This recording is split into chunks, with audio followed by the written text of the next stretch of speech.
দর্শক স্বাগত সবাইকে এনটিভির নিয়মিত আয়োজন এই সময়ে আপনাদের সাথে আছি আমি হাসানুল শাওন। দর্শক, কাল সংসদে 2024-25 অর্থ বছরের বাজেট প্রস্তাব দেবে সরকার।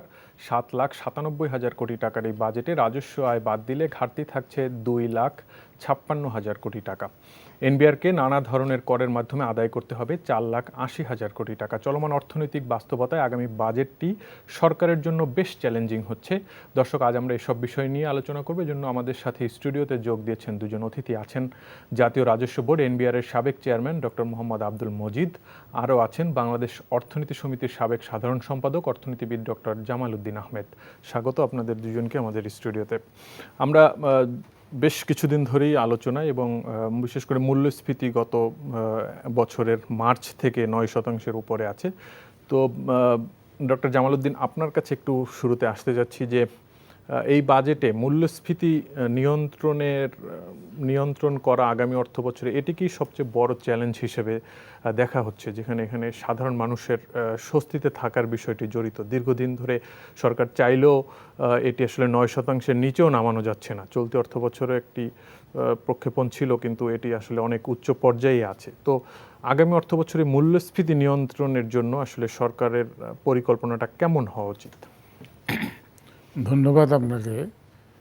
মূল্যস্ফীতির যে অরিজিন যদি আপনি দেখবেন যে মূল্যস্ফীতিটা আমাদের ইম্পোর্টেড আইটেম যেটা, এটার উপরে এক ধরনের ইম্প্যাক্ট, আর লোকাল প্রোডাক্টের উপরে আরেক ধরনের ইম্প্যাক্ট।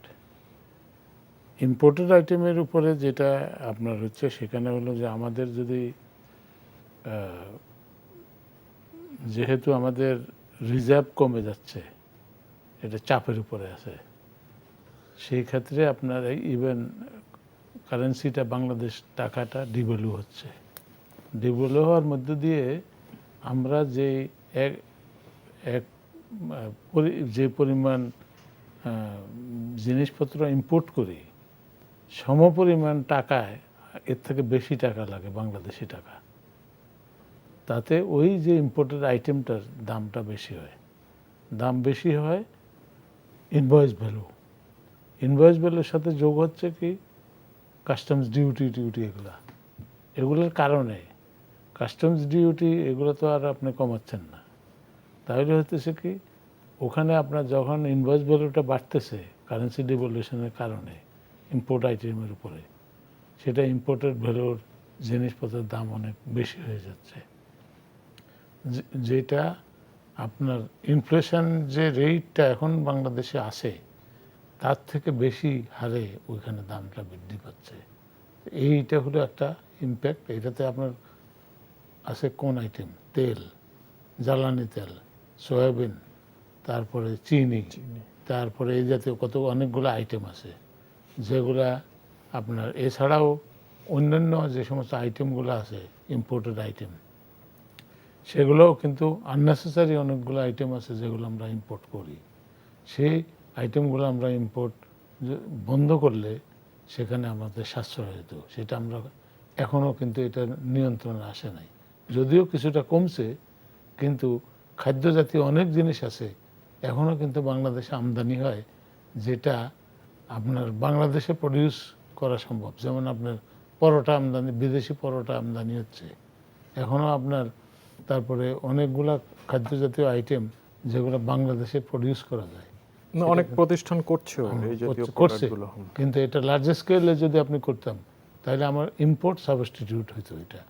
অপরদিকে শহরের মধ্যে লোক যারা বাস করে, এদের মধ্যে একটা সার্টেন অংশের লোক, এরা কিন্তু আপনার এই ইম্পোর্টেড আইটেমের উপরে ডিপেন্ডেন্ট অনেক জিনিসের, যেটা অ্যালকোহল থেকে আরম্ভ করি অন্যান্য যে সমস্ত আইটেমগুলো আছে, অনেক আইটেমে কিন্তু এটা ধনী শ্রেণীর লোকরা ব্যবহার করে। এটাকে এই ধরনের লাক্সারি আইটেমের উপরে আপনার এগুলো রেস্ট্রিকশন করা উচিত, এবং সেই রেস্ট্রিকশন এখনও যেভাবে বলা হচ্ছে সেভাবে কিন্তু এখনও হয় নাই। তারপরে ধরুন আমাদের দেশে উৎপাদিত, যেমন গ্রামে বাস করে লোক, ধরেন 80% লোক গ্রামে বাস করে, সেখানে আপনার আমাদের আরবানে ধরেন 20% বাস করে। তো সেই ক্ষেত্রে ওই যে 80% লোকের জন্য আমাদের যে সমস্ত খাদ্য তারা আইটেম ব্যবহার করে, খাদ্য জাতীয় আইটেমে কিন্তু ইনফ্লেশনের চাপ বেশি, এবং সেখানে আপনার এগুলো যদি লোকাল আমাদের প্রোডাকশন বাড়ে, যেমন এগ্রিকালচারে প্রোডাক্ট অনেকগুলো আছে যেটা এখন কিন্তু আমাদের ইম্পোর্ট না করলেও চলে। প্রোডিউসটা অনেক কিছু তো নষ্ট হয়ে যাচ্ছে, নষ্ট হয়ে যাচ্ছে, প্রিজার্ভেশন, সঠিক বাজার ব্যবস্থাপনা, সংরক্ষণ পদ্ধতি, তারপরে সংরক্ষণ পদ্ধতি ইয়েতে নাই, আপনার ওই ধরনের এনভায়রনমেন্ট আপনি রাখতে পারতেছি না। সেইগুলা আপনার যদিও বিদ্যুৎ আছে দেশে, বিদ্যুৎ থাকলেও বিদ্যুতের উপরে এখন যে একটা প্রবলেম আবার ট্রাবল দেখা যাচ্ছে অনেক, মানে বিদ্যুতের ক্ষেত্রে, সেটা যদি সব মত যদি না থাকে তাহলে পচনশীল যে সমস্ত পণ্য, সেই পণ্যগুলোকে আমরা কিন্তু এই যে গোডাউনের মধ্যে রাখার পরে ওখানে তাপমাত্রা মেনটেনেন্স করা, সেটা কিন্তু বিদ্যুতের অ্যাবসেন্সে কিন্তু এটা মেনটেন করা ডিফিকাল্ট।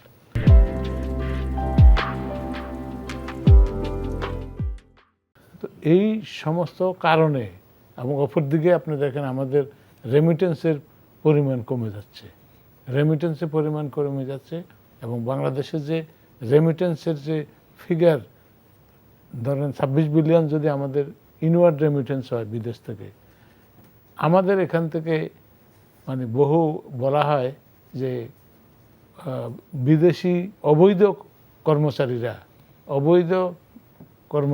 ওয়ার্ক পারমিট ছাড়া এই সমস্ত লোকে কাজ করার মধ্যে দিয়ে বলা হয় 10 থেকে 15 বিলিয়ন US ডলার বাংলাদেশ থেকে চলে যায়। তাহলে আমাদের 26 থেকে যদি ধরেন 13 বিলিয়নে গেল, তাহলে 26 বিলিয়ন তো ঢুকলো, আবার 13 বিলিয়ন চলে গেল, তাহলে আমার থাকলো কত? রিজার্ভের পরিমাণ আপনার কমতেছে, ওপর দিকে রেমিটেন্সও আমার কমতেছে। তারপরে আপনি দেখেন ইম্পোর্টেড আইটেম যেগুলা আছে, ইম্পোর্টেড আইটেমে এক্সপোর্ট যে রিডাকশান, এটাও কিন্তু একটা অ্যাবনর্মাল সিগন্যাল। এক্সপোর্টের যে করিডোরগুলো, সেগুলো যদি আমরা না বাড়াতে পারি তাহলে এটা কমতে থাকবে। জি, আপনার কাছে আবার আসবে একটু ডক্টর আব্দুল মজিদ। মানে আসলে চড়া দ্রব্যমূল্যে আমরা দেখছি যে উস্কে দিচ্ছে, তারপরে ডলার ডিভ্যালুয়েশনের একটা ব্যাপার আছে। তো মানে এইসব ক্ষেত্রে মানে আগামী অর্থ বছরে শুল্ক এবং করের কথা যদি আমরা বলি, এই জায়গাগুলোতে মানে ছাড় দিয়ে সাধারণ মানুষের স্বস্তির কথা চিন্তা করে মানে সেরকম কোনো সুযোগ আছে কিনা আসলে? ধন্যবাদ। সুযোগ অবশ্যই আছে বা ছিল, কিন্তু সুশাসনের অভাব, যথাযথ প্রয়োগের অভাবের কারণে, ত্রুটিপূর্ণ বাজার ব্যবস্থাপনার কারণে এটা দিয়ে ওই আমও যাচ্ছে, সালাও যাচ্ছে। আমি শুল্ক কমাচ্ছি এই কথা মনে করে যে ঠিক এই শুল্ক যেটুকু কমালাম সেইটুকু দামের ওখানে যাইয়ে যে সাশ্রয় পাবে, জনগণ পাবে, তাহলে ঠিক আছে। কারণ আমি যে কর প্রত্যাহার করছি জনগণের পক্ষেই তো করছি, এটা তো জনগণের আয়। তো করছি কেন? যে ঠিক আছে, আমি পেটে খেলে পিঠে সয়, ওখানে যদি কম হয় তাহলে ঠিক আছে, আমার জিনিসপত্র বিক্রি হবে, মানুষের পার্চেসিং পাওয়ার বাড়বে ইত্যাদি কথা সব ভালো ছিল। এমনকি এই উদ্দেশ্যও থাকে যে জিনিসপত্র বেশি বিক্রি হলে আমি বরং কিছু শুল্ক বেশি পাই, এখানে যেটুকু ছাড় দিচ্ছি সেটা ওখানে বেশি ব্যবহারের কারণে আমি সেই শুল্ক আবার পেতে পারি। এটাও কিন্তু একটা উদ্দেশ্য, শুল্ক ছাড় দেওয়ার যুক্তি। কিন্তু ওই যে বললাম, সুশাসন এবং এর কারণে এই সহজ এই পথটা অবলম্বন করা কার্যকর হচ্ছে না। এবং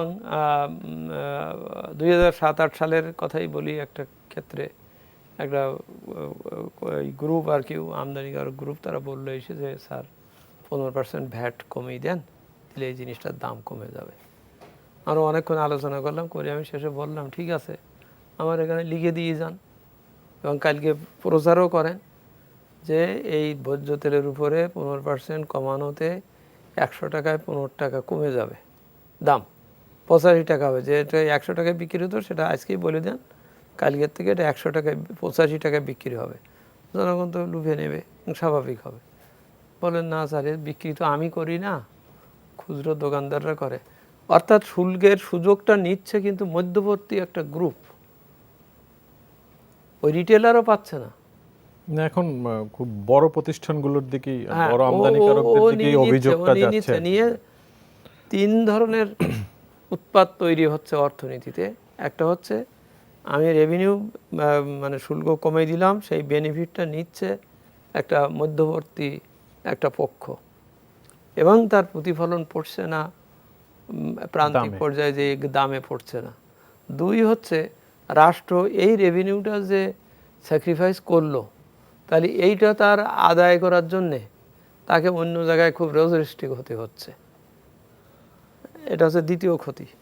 তৃতীয় ক্ষতি হচ্ছে এই যে বাজার ব্যবস্থাপনা বা স্বচ্ছতা না থাকার কারণে আমার এরকম একটা সুন্দর সুযোগ, একটা ভালো দাবি আমি ইকোনমির জন্য, ওই যে আগে বললাম 3টে উদ্দেশ্য বললাম, এটা আমার এই হয়ে যাচ্ছে। সুতরাং এনবিআর বা শুল্ক কমানো দিয়ে দ্রব্যমূল্য কমানোর যে থিওরি, যে উপলক্ষ বা উদ্দেশ্য বা উপায়, সেটি আসলে কার্যকর হচ্ছে না। জি। কার্যকর হলে ঠিক ছিল। জি, বুঝতে পারছি। তাহলে আমরা আগামী অর্থ বছরে দেখছি যে এখন পর্যন্ত আমরা যত জানি 4,80,000 কোটি টাকার মতো একটা লক্ষ্যমাত্রা দেয়া হচ্ছে, যদিও এই অর্থ বছরের যেই 10 মাস সেখানেও আমরা দেখছি যে বেশ পিছিয়ে লক্ষ্যমাত্রা থেকে। এই লক্ষ্যমাত্রা নির্ধারণ, আয় ব্যয়ের হিসেব মেলাতে মানে সেটি সাম্প্রতিক সময়ে এনবিআর চেয়ারম্যানও একটি অনুষ্ঠানে এটি নিয়ে কিছুটা হতাশা জানিয়েছেন যে এর কারণে তারা ইনোভেটিভ চিন্তা করতে পারেন না, একটা চাপে থাকেন। মানে সেক্ষেত্রে আসলে সরকারেরও তো মানে যেহেতু পরিকল্পনাটা বড় হচ্ছে, একটা লক্ষ্যমাত্রা ধরতেই হচ্ছে, মানে এই জায়গাটায় আসলে আমরা সক্ষমতা বৃদ্ধি করতে পারছি না কেন রাজস্বয়? হ্যাঁ, এখানে 3-4টে প্রসঙ্গ এসে যাচ্ছে। একটা হচ্ছে লক্ষ্যমাত্রাটা কে ঠিক করছে। লক্ষ্যমাত্রাটার নিয়ম হচ্ছে যে সারা বছর আমি স্টাডি করব, যেসব জায়গায় আমি নতুন নতুন খাত খুলতে পারবো, কত আসবে সেটাই হিসেব কষে আমি বলবো যে গত বছর আমি 4.35 করেছিলাম, আমি আগামীবার 4.60 করতে পারবো। This is my programme. 1972 সালে তাজউদ্দিন আহমেদ সাহেব যে বাজেট দিয়েছিলেন, শেষে তিনি একটা লিস্টই দিয়েছিলেন যে আমি এখান থেকে আমি রেভিনিউ আর্নড হবে, দিস ইজ দ্য হিসাব মিলাই দিয়েছিলেন। বেশ কয়েক বছর ওইটাই ছিল, ওই নিয়মই ছিল। ইভেন 2008, 2007 এমনকি 15 সাল পর্যন্ত এটাই ছিল, 14 সাল পর্যন্ত, যে এনবিআর নিজেই থেকে তার টার্গেটের কথাটা বলতো এবং ওইটার জন্য সে দায়ী থাকতো। এখন 15 সালের পরের থেকে দেখা যাচ্ছে যে এনবিআরকে আর করা হচ্ছে না। উপরের থেকেই সিম্পল ম্যাথ, যাদববাবুর পাটিগণিত, যে 8 টাকা আমার টোটাল ব্যয় হবে, আমি এই যে ঘাটতি এবার বলি যে 4.5% একটা করা আর কি, তো ওই রকম 4-5% ধরে দিয়ে বাকিটা তোমার, অর্থাৎ 8-এর থেকে হয়তো 2 বা 3 বাদ দিয়ে 5 তোমার করতে হবে। তোমার ইকোনমি ঠিক আছে কি না, তুমি এটা পারবা কি না, তোমার গত বছরের অ্যাকচুয়াল হয়েছিল কত। সাধারণত বাজেট করার সময় নিয়মটাই হচ্ছে গত বছরের অ্যাকচুয়ালের উপরে একটা আমি করি, তাহলে বোঝা যাবে যে একটা গ্রোথের একটা ব্যাপার থাকে। করবে কি আগে রিভাইজ করবে, রিভাইজ করে রিভাইজের সাথে তুলনা করবে। অরিজিনালের সাথে তুলনা করলে কিন্তু এই প্রবৃদ্ধি কিন্তু অনেক অন্য ধরনের, কিন্তু ওই যে রিভাইজ করে তার উপরে দিয়ে বলছে আমি এত বাড়াচ্ছি, অসুবিধা কি। আসলে রিভাইজ কেন, আপনি তো গতবার বেশি ধরে রাখছিলেন। তাই এই যে বেশি ধরে রাখার টার্গেটটা রাখার থেকেই সাধারণত 3টা প্রবলেম আসে। একটা হচ্ছে যে ওই ব্যয়টা ধরে, মানে ওই আয় হবে ধরে আমি ব্যয় করা শুরু করে দিলাম দেদারসে, এবং জানি ভালো করে যে ও পারবে না, তখন আমার ওই ব্যাংক বরোয়িং এটা ওটা নোট ছাপানো টাপানো আমি ওই দিকে চলে যাচ্ছি, যেটা আমাকে আবার পরবর্তীকালে আমার বাজেট বাস্তবায়নের সক্ষমতার উপরে ডাইরেক্ট হিট করবে, যেমন সুদের হার সুদ বাড়বে। এই হচ্ছে প্রথম পয়েন্ট। দ্বিতীয় পয়েন্ট হচ্ছে এই যে আমি যে টার্গেটটা দিলাম, যেটা এনবিআর চেয়ারম্যান মহোদয় সেদিন বলেছেন, উনি হয়তো অনেকটা এর ভিতর থেকে, ওনার বলার দরকার নাই তো, এটা তো 2015 সালের থেকে সবাই বলতেছি, সিভিল সোসাইটি সবাই বলতেছে ওরে অত টার্গেট দিয়েন না, দিলে ওর স্ট্রেস বাড়বে, স্ট্রেস বাড়লে সেইটা চাপ দিয়ে পড়বে এক্সিস্টিং করদাতার উপরে। যেহেতু এক্সিস্টিং করদাতা বাড়তেছে না, সুতরাং ওই এক্সিস্টিংটাই এইটা চাপের মধ্যে পড়ে যাবে এবং ওর কোয়ালিটি অফ সার্ভিস এটসেট্রা এগুলো হবে, এবং এইটাতেই সে ব্যস্ত থাকাতে সমস্যা হবে। সেই কথাটাই হয়তো উনি এবার একটু বলেছেন, বাট এটা বাস্তব কথা, এটা বহুবার বলা হয়েছে। মানে আমি বলি, আমি কথাটা অন্যভাবে একটু শেষ করি। এই যে টার্গেটটা এনবিআর এর ভাগে দিয়ে পড়লো 4.95, হ্যাঁ, এটা তো আর একটু কম পড়তে পারতো, করা যেত। আমি যদি টোটাল রেভিনিউ আর্নিং যেটা 5 লাখ কত 41,000 ওইটাকে যদি বিভাজনটা একটু দেখি, তাহলে কি হচ্ছে এনবিআর এর বেলায় গতবার রিভাইজ করে হয়েছে 4.29, এবার দেওয়া হচ্ছে 4.95। বৃদ্ধিটা কতটা দেখেন, কত বেশি। এটা পাবলিকের কাছ থেকে নেওয়া হবে, যেখানে অর্থনীতি ভালো আছে কি না আছে তার উপরে নির্ভর করে সেখানে। অথচ জাতীয় রাজস্ব বোর্ডের অংশে এসে 4.10 জায়গায় 4.80 করা হচ্ছে, মানে 70 বাড়ানো হচ্ছে। কিন্তু জাতীয় রাজস্ব বোর্ডের বাইরে যারা, অর্থাৎ সরকারের যত সেক্টর কর্পোরেশন ওরা এই বিআরটিসি, তারপরে এই রেলওয়ে, তার বেলায় দেখেন 19 ছিল, কমিয়ে 15 করা হয়েছে। আমি কথাটা বলতে চাচ্ছি এইভাবে, 429-এর জায়গায় আপনি 495 করতে পারতেছেন, 410-এর জায়গায় 480 করছেন, যেটা পাবলিকের কাছ থেকে নেবেন বলে, হ্যাঁ, সেখানে বাড়াচ্ছেন। কিন্তু আপনার নিজের আয়, নিজের ডিপার্টমেন্ট, নিজের কাছে, সেখানে আপনি 19-এর জায়গায় 15 করতেছেন, মানে উল্টো কমিয়ে আনতেছেন। জি, তারে তো একটু বাড়ালেই হয়ে যেত, তাহলে ওর একটু ভাগে কম পড়তো। জি, আমরা এই আলোচনা আবার একই অবস্থা কর প্রকাশের ব্যাপারও তাই। তো ডক্টর জামালউদ্দিন আহমেদ, আপনার কাছে একটু আসতে চাচ্ছি, এই যে 4,80,000 কোটি টাকার যে লক্ষ্যমাত্রা দেয়, এটি আসলে মানে এই সক্ষমতা এনবিআর এর আছে কিনা, বা সক্ষমতা বাড়ানোর জন্য কি উদ্যোগ আগামী অর্থ বছরে নেওয়া উচিত আসলে সরকারের? এটা তো আমার হিসাবে এটা অনেক কম, এবং এটার ক্যাপাসিটি, তাদের যে ক্যাপাসিটি নাই বলেই তো আপনি এখন তার ক্যাপাসিটি আমি ধরবো ফুল ক্যাপাসিটি আছে, এবং সেই হিসাব করলে এটাকে মিনিমাম এর 1.5 গুণ থেকে 2 গুণ করা সম্ভব, এবং সেটা আপনি তো নিচ্ছেন না। এখন ধরেন আপনার এই যে নন এনবিআরের যে ইনকামের সোর্স যেটা, সেখানে আপনার এই যে BTRC, telecom regulatory commission, insurance regulatory commission, energy regulatory commission, securities and exchange commission, এই ধরনের গভর্নমেন্টের বহু বডি আছে, সেগুলোর কিন্তু তারা ইনকাম করে। এই ইনকামটা তাদের অ্যাকাউন্টে তারা লয়ে বয়ে থাকে। এটা কিন্তু আপনার ইয়েতে এক্সচেকারে জমা হয় না, জমা করেন, এটা রেখে দিন। মোহিত সাহেব একবার ট্রাই দিছিল যে সবগুলা টাকা এদের টাকাগুলা আপনার নেওয়ার জন্য, কিন্তু এটা কিন্তু এখন আবার বন্ধ হয়ে গেছে। মোহিত সাহেব মারা যাওয়ার পরে কিন্তু এটি বন্ধ।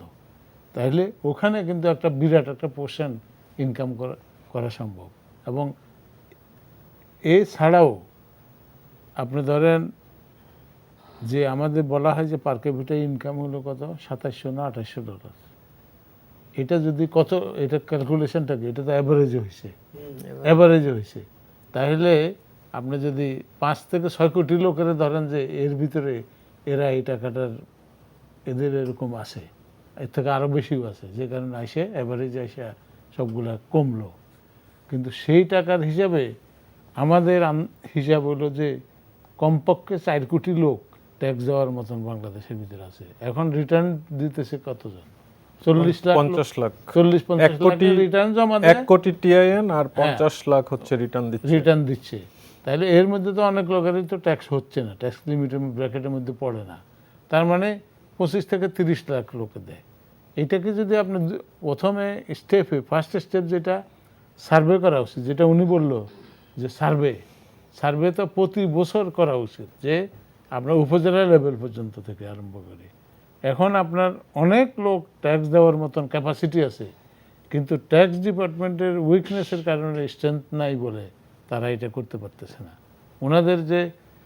এবং এটাকে যদি আপনি ডিজিটালাইজ করতেন তাহলেও একটা সুযোগ ছিল।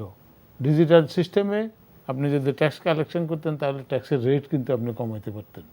কারণ এটা লোক সংখ্যা যখন বেশি লোকে যখন ট্যাক্স দিবে তখন আপনি রেট কমাই দিতে পারেন। এবং সেটা ইভেন প্রথমে এখন তো ম্যাক্সিমাম হলো 25, এই ম্যাক্সিমামকে আপনি 20 করেন, 20 করলেই তো তার সংখ্যা অবশ্যই বাড়বে।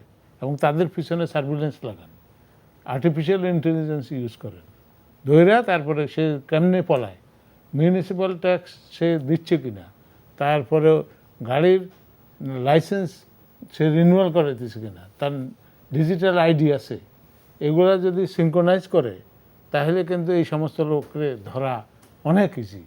কিন্তু এটা তো এই কাজটা তো হচ্ছে না, এবং এটা করার জন্য তো এটা আরেকজন জায়গা করবে না, ওই ডিপার্টমেন্টের কাজ ওরাই করতে হবে। এবং এই অ্যাডমিনিস্ট্রেটিভ যে রিফর্মগুলা, এগুলো এখন বাংলাদেশের জন্য অত্যন্ত জরুরি, এবং সেগুলো যদি করা হয় তাহলে দেখবেন যে এই গভর্নমেন্টে যদি এগুলাকে ডিজিটালাইজ করে, সিরিয়াসলি যদি ডিজিটালাইজ করে, তাহলে এই গভর্নমেন্টের এই টেনিউরেই, এই যদি 5 বছরের ভিতরে তারা কিন্তু এই বাজেটের কালেকশানের পরিমাণ, ট্যাক্সের কালেকশানের পরিমাণ মিনিমাম 3 টাইমস করা সম্ভব এখনকার এই 4 লাখকে।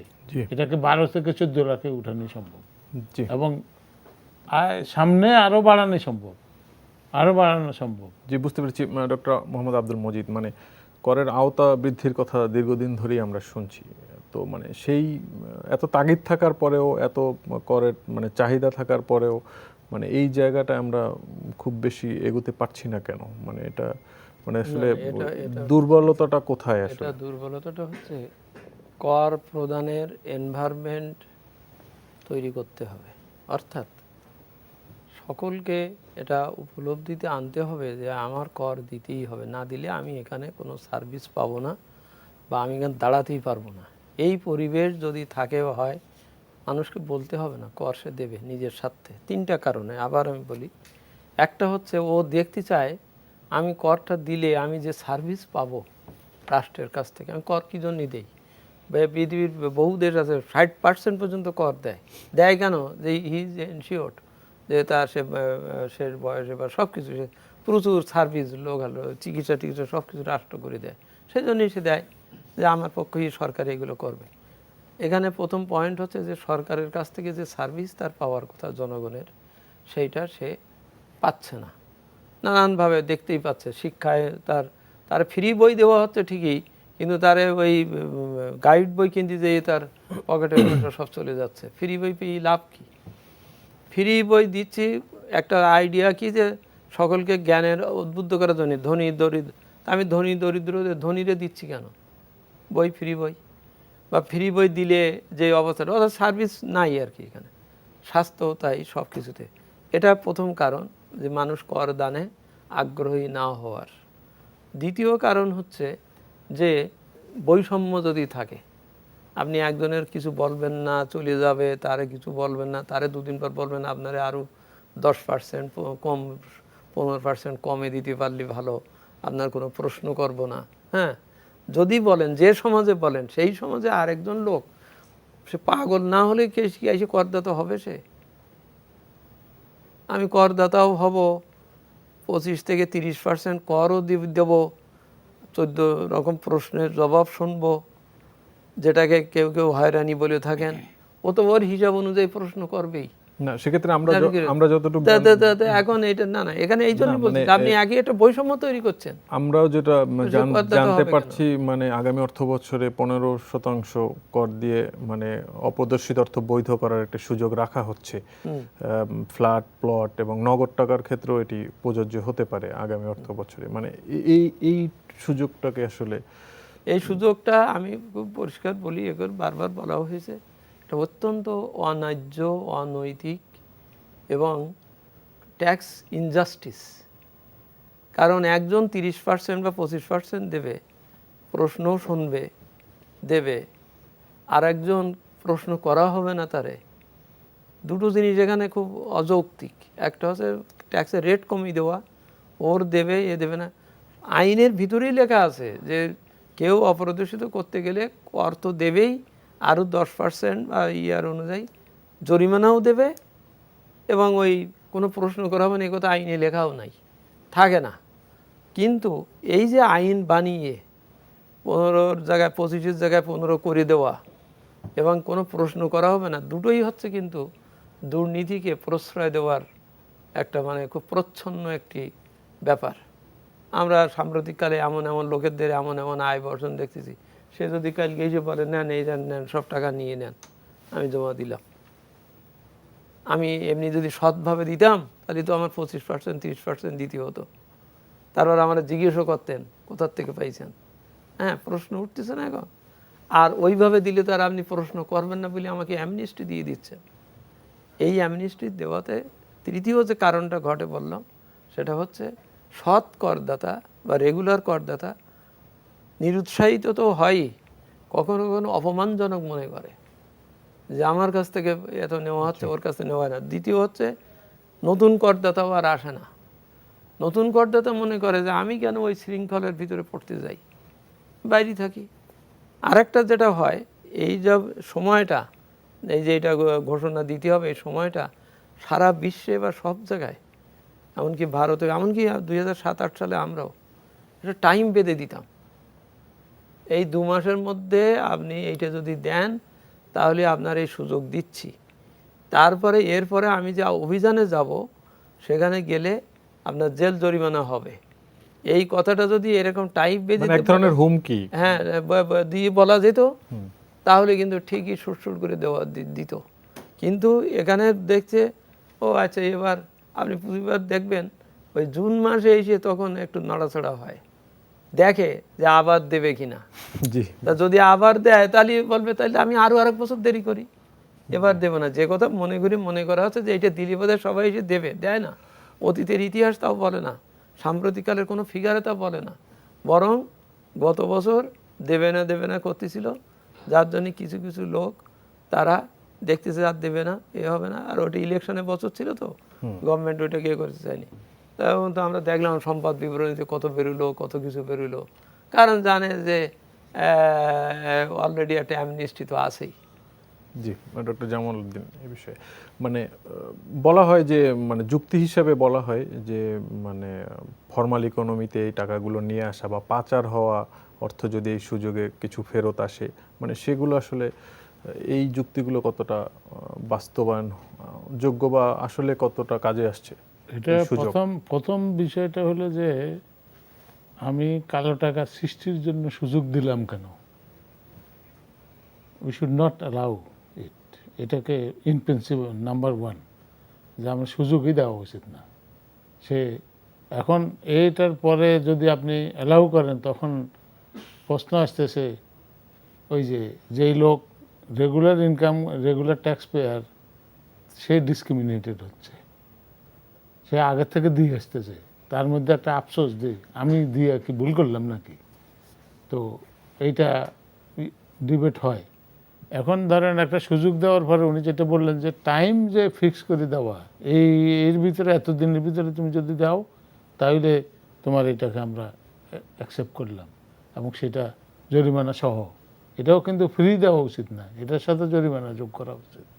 তা না হলে নর্মাল ট্যাক্স পেয়ারের সাথে ডিফারেন্স হলো কি ওনার, সে এডিশনাল কিছু দিতে হবে।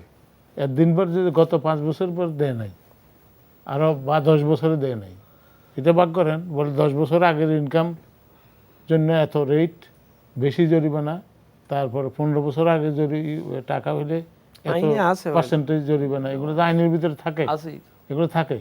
তো সেই অনুযায়ী আপনি দিয়া এটা লিগালাইজ করেন।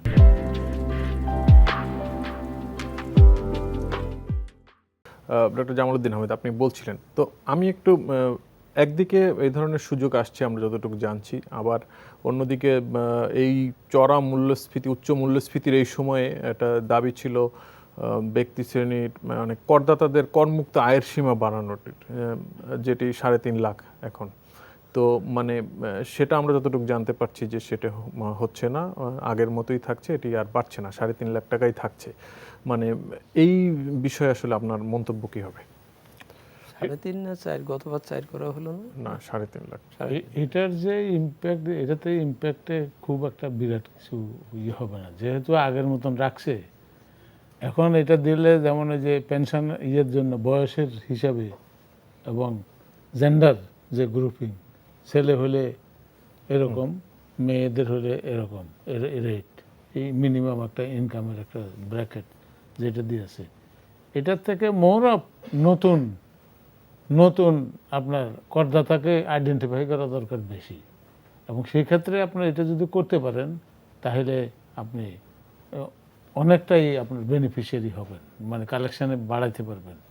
তারপরে আপনি যেটা অপ্রদর্শিত আয়ের কথা বলেছেন, সেটা কিন্তু আপনার এই আমাদের যে পরলোকগত অর্থমন্ত্রী মোহিত সাহেব উনি নিজে বলছেন যে প্রায় 40%-এর উপরে বাংলাদেশে অপ্রত্যাশিত আয় আছে এবং ইনফর্মাল ইকোনমিতে। সেই যে ইনফর্মাল ইকোনমি এবং টাকা যে এখান থেকে পাচার করতেছে, যারা পাচার করে তাদেরকেও একটা সুযোগ দেওয়া উচিত যে সেই ক্ষেত্রে বিদেশে যারা টাকা পাচার করছে সেই টাকাগুলো তারা যদি দেশে ফেরত আনে, ওখানে সুইস ব্যাংক বা বিভিন্ন ব্যাংকের মধ্যে যে রাখছে সেই টাকাগুলো যদি তারা এখানে ফেরত আনে তাহলে তাদেরকে আমরা ইনসেন্টিভ দিব 2% থেকে 5%, ডিপেন্ডিং অন বিগার ফিগার। বড় ফিগার হলে 5%, ছোট ফিগার হলে একটা সিলিং স্ল্যাব করে দিল, সেটা হইতে পারে। এবং সেই ক্ষেত্রে ওই টাকাগুলো যদি ফেরত আসে তাহলে আমাদের রিজার্ভের পজিশনটা ইমপ্রুভ করে, রিজার্ভের পজিশনটা।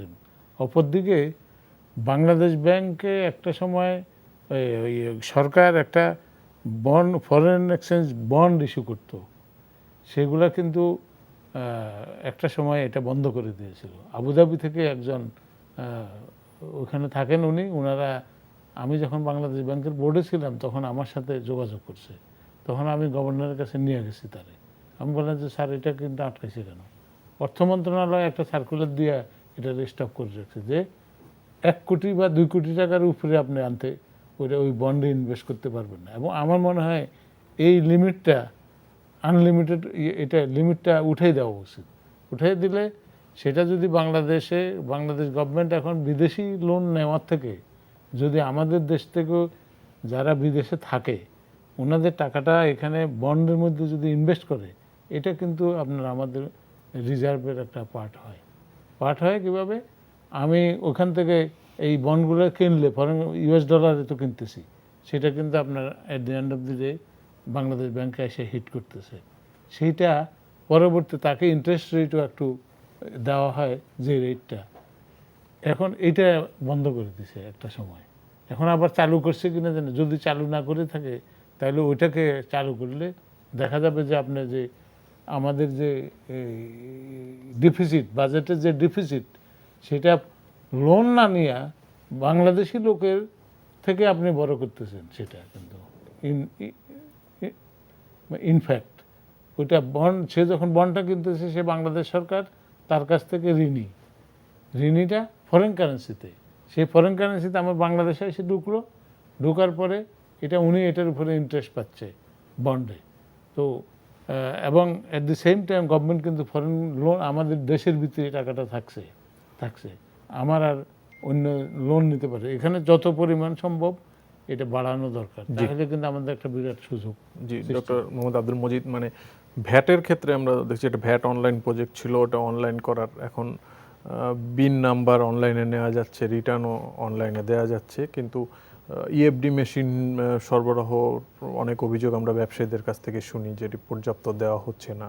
এটি একটি বেসরকারি খাতেও দিয়ে দেওয়া হয়েছে এনবিআর এর পক্ষ থেকে, যাতে পর্যায়ক্রমে এটি বাড়বে বলছে এনবিআর আর কি। তো ভ্যাটের ক্ষেত্রে আসলে আমাদের সম্ভাবনা তো অনেক ছিল, মানে সেটা আসলে আমরা কাজে লাগাতে পারছি না কেন, বা এই সব সেক্টরে আধুনিকায়নটা আসলে আপ টু দ্য মার্ক হচ্ছে না কেন? মানে এখানে প্রতিবন্ধকতাটা কোথায়?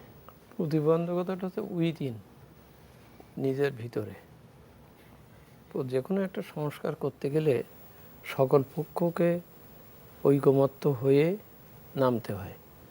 যে সংস্কারের ভিতরে 2টা পক্ষ থাকে, সেই 2 পক্ষ যদি তাদের মনের ভিতরে যদি অন্য অভিলাষ থাকে যে না আমি এই সহজ করব না, বা এটা করলে আমার এই অসুবিধা হবে বা সুবিধা হবে, এটা যে কেউ জানে না তা না, কিন্তু ওইটা অ্যাড্রেস করা হয় না। অ্যাড্রেস করা দরকার এই জন্যেই যে একটা মেশিনের স্পেসিফিকেশন বলে দিয়ে কম্পালসারি করে দিলেই তো হয়, যে এই মেশিন কোথায় পাবা আমি জানি না, জোগাড় করবা, মেশিনে করবা, এটা একটা নির্দেশনা। আর একটা হচ্ছে মেশিন দিলেই হবে না, মেশিনটা ব্যবহার হয় কি না সেইটা, ওখান থেকে রিসিপ্টটা জেনারেট হয় কিনা, কারণ ওখানে যদি এন্ট্রি দেয়, রিসিপ্ট জেনারেট হয়, তাহলে ওইটা আমার সার্ভারে চলে আসবে, আমার কাজ হবে। দেখা গেছে মেশিন আছে কিন্তু ওইখানে এন্ট্রি দিচ্ছে না, কারণ কি অনেক সময় এই ক্রেতাও রিসিট চায় না, ক্রেতা রিসিট চাইতে হবে। আমি একবার খুব ছোট্ট উদাহরণ দেই। 2008 সালে ওই তখন ছিল কি কি রেজিস্টার ইসিআর, হ্যাঁ ছিল ইসিআর মেশিন। আমি নিজের দুপুরবেলা উদ্বোধন করে আসলাম কয়েকটা রেস্টুরেন্টে, দিয়ে 3 দিন পর আমার মনে হলো যে একটু দেখি এগুলো কাজ হচ্ছে কিনা। 3জন এই ইয়ং ছেলেরে পাঠানো হলো, তারা খাওয়া দাওয়া করলো। খাওয়া দাওয়া করার পরে বিল চাইলো, একটা কাগজে লিখে দিচ্ছে 1400 টাকা। তো এরা তো জানে যে এখানে একটা মেশিন আছে, বলা আছে। তো বলছে চাচা ওই মেশিন থেকে দেন। বলে ওটা তো ভ্যাট মেশিন। হ্যাঁ বলতেছে আবার ভ্যাট মেশিন, ওর থেকে যদি নাও তাহলে কিন্তু তোমার আরও 400 টাকা লাগবে, কারণ ভ্যাটটা দিতে হবে। দিলে তোমার দাম টোটাল দাঁড়াবে 1800। আর এটা তোমার আমি রিসিট দিলাম না, তুমি 1400 টাকা পেয়ে গেলা। এরা যেহেতু একটা বিশেষ উদ্দেশ্যে গেছে, আমাদের সাথে যোগাযোগ আছে, পরের দিন আমাকে তাদেরকে 50,000 টাকা আমার ফাইন করতে হলো সেই দোকানদারকে, যে আপনি মেশিন দিছি, আপনি মেশিন ব্যবহার করবেন না, আর ক্রেতার সাথে গেছে। তা সুতরাং এখানে সমস্যা হচ্ছে যে প্রয়োগ করবে আর যে করবে তাদের দুজনের ঐকান্তিক আন্তরিক দায়িত্ববোধ দায়িত্বশীলতা থাকতে হবে। ওইটা থাকলেই মেশিন জোগাড় করা কোনো সমস্যা না। আর মেশিন থেকে যার জন্য এনবিআর কী করছে, ওই যাদের মেশিন দিচ্ছে ওখান থেকে ওই করদাতারা যাতে রিসিটটা নেয় ওইটাকে উদ্বুদ্ধ করার জন্য আবার পুরস্কারও দিচ্ছে। মানে করদাতাকে উদ্বুদ্ধ করতেছে, ভ্যাট দাতাকে, যে তুমি রিসিট চাও, রিসিট চাইলেও ও দেবে। এখন এই রকম করে তো রিসিট চাওয়ার সংস্কৃতি ওইভাবে হচ্ছে না। যদি ওইটা হয় তা আমি রিসিট চাইয়ে 1400 টাকা 1800 টাকা কেন দিতে যাবো, আমি তো 1400 টাকায় খাওয়া দাওয়া করতে পারছি। অর্থাৎ দুজনেরই প্রয়োগের ব্যাপারে মানে অংশীদার রয়ে গেছে, দুইজনের অংশীদার। তা সুতরাং এখানে হচ্ছে আমি যেখানে পদ্মা সেতু বানাতে পারি, বিরাট ঢাকা শহরে আপনি দেখেন কতটা কিছু হচ্ছে, আর আমার এই এনবিআরের অফিসগুলো কি আর নতুন করা যায় না, নিজস্ব করা যায় না, উপজেলা লেভেলে একটা অফিস করা যায় না? সেক্ষেত্রে স্যার যে মানে এই আধুনিকায়নের তো একটা তাগিদ আছে, আবার আইএমএফ এর ঋণের শর্ত আছে, রাজস্ব খাতে ব্যাপক সংস্কারের একটা শর্ত আছে। আবার আগামী অর্থ বছরে বলা হচ্ছে যে সরকার এই আইএমএফ এর প্রেসক্রিপশনে বিভিন্ন খাতে দেয়া যে কর ছাড় সেটিও কমিয়ে আনছে। মানে সেক্ষেত্রে আমাদের মোট রাজস্ব আয় এই সব কারণে আবার কোনো ঝুঁকির মধ্যে পড়ছে কিনা, বা মানে রাজস্ব আয় ঝুঁকির ভিতর পড়ার চাইতে আমার অর্থনীতি ঝুঁকির ভিতরে পড়বে। যেমন আমার একটা ঐতিহাসিক কারণে, বিশেষ কারণে আমাকে সাবসিডি দিতেই হয়। এখন আইএমএফ বললো তুমি সাবসিডি দিতে পারবে না, ও তো আমার অর্থনীতির মূল কালচারটাকে এগোচ্ছে, বলছে হ্যাঁ তুমি সাবসিডি দিচ্ছ এখানে তোমার হয়ে যাচ্ছে। কিন্তু আমার তো কৃষকরে যদি আমি এই সার বা এইগুলো যদি এটা সাবসিডি না দিই, সেক্ষেত্রে আমরা যতটুকু জানতে পারছি যে ভর্তুকি বাড়ছে আগামী অর্থ বছরে, ভর্তুকি বাড়াতে হবে। কারণ আমি সরকারের সামনে আমি আইএমএফ এর সব শর্ত মানতে গেলে আমার টাকাটা নেওয়ার সময় বোঝার দরকার ছিল এই শর্ত তো আমার পালন করে হবে না। যেমন আইএমএফ বলল যে তুমি 2012 সালে বললো যে এই কিস্তি ছাড়তে গেলে তোমাকে ভ্যাট আইন আজকেই প্রবর্তন করতে হবে, মানে কি পাশ করতে হবে। আমি আর কোনো স্টেক হোল্ডার কারোর সাথে কোনো কথাবার্তা না বলে আমি সঙ্গে সঙ্গে ভ্যাট আইন পাশ করে ফেললাম, ওই শর্ত শুনি। কিন্তু আমার এটা যে প্রয়োগযোগ্য হবে কি না, এটা সবার সাথে হবে কি না সেটা আমি দেখলাম না। সুতরাং আইএমএফের শর্তটাও তাদের দিক থেকে ঠিক আছে, সে তো বলবেই, কিন্তু আমাকে বুঝতে হবে যে ওই শর্ত পালন করতে যেয়ে না আমি আবার আর এক ট্রাপে পড়ি। যেমন 12 সালে ওনারা মনে করলেন, পাশ করেই মনে করলেন আরে 13 সালে তো ভোট, 13 সালে ভোট, আমি এখন এই আয়কর আইন পাশ করে ভ্যাট আইন পাশ করি কী করে। তখন চালাকি করলো কি যে ঠিক আছে এই 15 সালে করব, তার মানে নতুন আবার ভোটের পরে করব। আর তা এখন কি এমনি তো হয় না, তো তখন এফবিসিআইকে বলে দেবো তুমি বলো আমার সাথে আলোচনা করিনি, সুতরাং এটা করা যাবে না, এটা যুক্তি বের করা হয়। আমি বলছি যে যুক্তি বের করার দরকার নেই, তো ইউ গো স্ট্রেট, নিজেদের অর্থনৈতিক বাস্তবতা রেখে সেইভাবে এ করো। জি, বুঝতে পেরেছি। ডক্টর জামাল উদ্দিন, মানে একটা ঘাটতির কথা আমরা বলছিলাম 2,56,000 কোটি টাকা। মানে আমরা সবাই জানি যে বাংলাদেশ ব্যাংক থেকে টাকা ছাপিয়ে নিলে মূল্যস্ফীতিতে ইম্প্যাক্ট পড়ে, আবার যদি ব্যাংক ব্যবস্থা থেকে এটি বেশি নেওয়া হয় বিনিয়োগের ক্ষেত্রেও একটি সংকট তৈরি হয়, মানে ব্যাংকগুলোর সক্ষমতা কমে যায়, মানে সেক্ষেত্রে এই ঘাটতি অর্থায়নে আসলে সরকারের আগামী অর্থ বছরে মানে কোন পথ অবলম্বন করা উচিত? ঘাটতি অর্থায়নে আমি যেটা আগে বলছিলাম যে যে আপনার ধরেন যে ঘাটতির পরিমাণ, এই ঘাটতিটাকে করার জন্য আপনার ফরেন বন্ড, যেটা ফরেন এক্সচেঞ্জ বন্ড যেটা এখন আমাদের আছে, এটা লিমিটটা উইথড্র করা উচিত।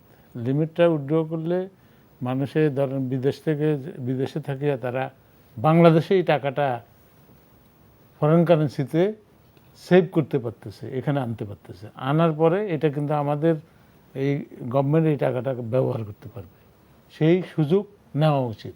এবং এটা বিরাট অপরচুনিটি আছে আপনার ইউরোপ, আমেরিকা, তারপরে এশিয়া, মিডল ইস্ট, এই সমস্ত দেশ থেকে যদি লোকজন এটা সাপোর্ট দেয়, তাহলে আর ইন্টারনাল মার্কেট থেকে যদি ব্যাংক থেকে যদি আপনি বড় করেন, তাহলে কিন্তু আপনার প্রাইভেট সেক্টরের লোন স্কুইজ হয়ে যাবে, কমে যাবে, তাদের ক্যাপাসিটি কমে যাবে। তখন কিন্তু প্রাইভেট সেক্টরকে আপনি লোন দিতে পারবেন না। সেখানে গভর্নমেন্ট যেখানে আপনার এই ব্যাংকিং মার্কেট থেকে লোন নিচ্ছে, সেখানে প্রাইভেট সেক্টরের লোন সাইজ ছোট হয়ে যাবে। তখন আমাদের ইন্ডাস্ট্রিয়াল গ্রোথ কমে যাবে, আনএমপ্লয়মেন্ট সৃষ্টি হবে। এবং সেটাতে আরেক দিকে ইকোনমিতে একটার সাথে একটা লিঙ্ক, এবং সেই লিঙ্কেজটা ঠিক রাখার জন্য আপনি ওই জায়গায় যদি হাত দেন, তাহলে কিন্তু আপনার এখানে আপনার টান পড়ে, আপনাকে এটা অল্টারনেটলি চিন্তা করতে হবে। তারপরে আবার কতগুলো আছে পাবলিক প্রাইভেট পার্টনারশিপে আপনি যাইতে পারেন, যে অনেকগুলা গভর্নমেন্ট প্রজেক্ট আছে যেগুলোতে ধরেন 50% গভর্নমেন্ট, 50% প্রাইভেট সেক্টর। ইভেন বিদেশিদেরকেও আনতে পারেন জয়েন্ট ভেঞ্চারে, বলে তারা আপনার এখানে ওই প্রজেক্ট ফাইন্যান্সিংয়ে তারা ওইখান থেকে ফান্ড আনবে, ফান্ড আনিয়ে এখানে ব্যবহার করবে, ইমপ্লিমেন্টেশনে তারা এটার বেনিফিটটা পাবে। এই ধরনের আপনার ধরেন ব্রিজ, কালভার্ট, তারপরে এই যে ধরেন আপনার এই যে ঢাকা যে মেট্রো রেল যে প্রজেক্ট, এরকম প্রাইভেট কোম্পানিগুলোও কিন্তু অনেক সময় দেয়, বিদেশি কোম্পানি। এলিভেটেড এক্সপ্রেসওয়ে দেখেছি, এগুলা যদি আপনি করেন, রোড কনস্ট্রাকশন, টোল রোড করতে পারেন, কারোর সাথে দিলেন যে 5 বছরের জন্য আপনারা টোল কালেকশন করবেন, বা 10 বছরের জন্য, এটা গভর্নমেন্টের মধ্যে এবং তার মধ্যে শেয়ার হবে। এবং সেই ক্ষেত্রে ওই ইনভেস্টমেন্টগুলো ওইভাবে করলে তখন কিন্তু আপনার এখানে এত টাকার আপনার শর্টেজ আপনি পড়ার সুযোগ কম। ঘাটতি অর্থায়নটা যদি এই ক্রিয়েটিভ ওয়েতে যদি আপনি করেন, তখন কিন্তু, এবং এইগুলো তো চেষ্টা করেন না, পুরোটাই খালি এনবিআর-এর থেকে টাকা। এখন আপনি এনবিআরকে যে টাকাটা কালেক্ট করাবে, এনবিআরকে তো আপনাকে স্ট্রেনথেন করতে হবে, এটাকে রিফর্ম করতে হবে, এবং তাদের লোকজন, তাদেরকে সেরকম লজিস্টিক্স দিতে হবে। এবং আপনার এই যে টোল রোডগুলো যেগুলো আছে, টোল যেমন পদ্মা সেতুর এখান দিয়ে এই যে কালেকশন, এটা তো এখন যেইভাবে দিয়েছে এখনও ক্যাশ টাকা দিতে হয়। ক্যাশ টাকা হলে টাকা চুরি হয়, ওখানে স্টেট চুরি হয়, মিনিমাম 50% মাইর চলে যায়।